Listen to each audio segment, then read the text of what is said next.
don't think there's any doubt there's going to be a change in Egypt. The question is what type of change and how do we get there? And the essence of it is that we get to a situation where the will of the people is expressed in proper elections, but that is done in circumstances where there's stability, there's order, there's not a disruption of the wider process, for example, here in between the Israelis and the Palestinians. Crowds continue to build in Cairo for the so-called Million-Man March to pressure President Hosni Mubarak to step down. Meanwhile, growing instability has impacted more corporations in Egypt. Companies including GM, Nissan, Daimler, and Coca-Cola have all been affected. Let's continue the conversation with Scheherazade Rehman. She joins us live from Washington, D.C. She's a professor of international business at George Washington University. Thanks so much for being with us. Professor, you heard Tony Blair talk about the change that needs to happen. What change do you see needing to happen? Well, clearly the political regime has to go, and not just Mubarak. It has to be the entire cabinet, all his cronies. The people want to see new faces, legitimate governments, governments that represent the people. And that's just the beginning. The real work happens once things have stabilized politically. They have a very, very long economic road ahead of them, from unemployment for the youth, cleaning out age-old corruption, creating jobs, dealing with high food prices, which has been the impetus for crisis in many of these countries.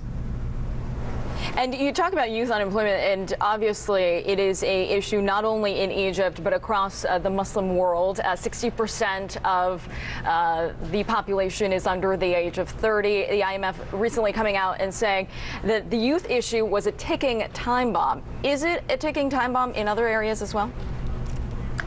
Oh, absolutely. I think the spread of contagion is really about this, lack of economic opportunity for the youth. They don't see a future. The economic stagnation has occurred there for over 20 years, and this is not just Egypt, it's across the Arab world.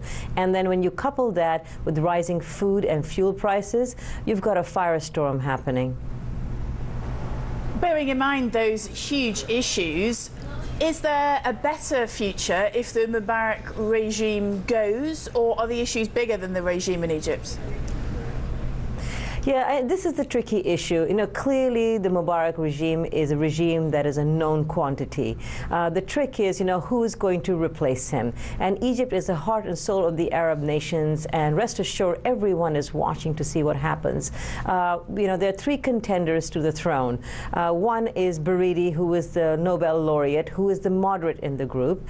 And then you've got an extreme, a more extreme political party that's waiting in the wings, the Muslim Brotherhood. And then you've got the new prime minister, who is part of the old guard. And clearly the old guard is not going to function anymore. The question is who comes in? And whoever comes in has a very, very long, difficult road ahead of them. Professor, hi, this is Christine here in Asia.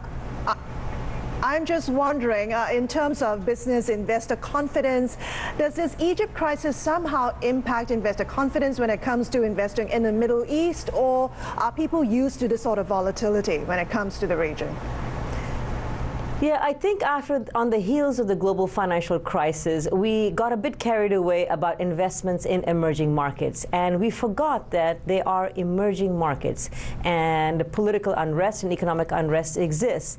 And I think the fear here is not just financial markets and investment markets in the Middle East, but all over the world.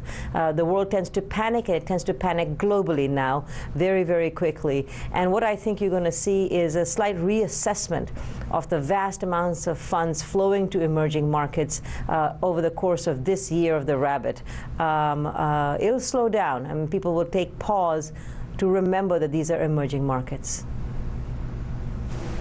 Scheherazade, I think, first of all, you make a very good point about emerging markets. I mean, sometimes when we invest in the smaller countries and there's disruption, it's not as visible as when you're in a 60 or 70 million person country. But looking at the options that you laid out in terms of the change in leadership, from what your perspective is, are the people leaning toward a more moderate transition of new leadership or extremism? Because ultimately, where we end up on the other side of this is the issue of a stable Egypt, or one which will create disruption beyond its borders.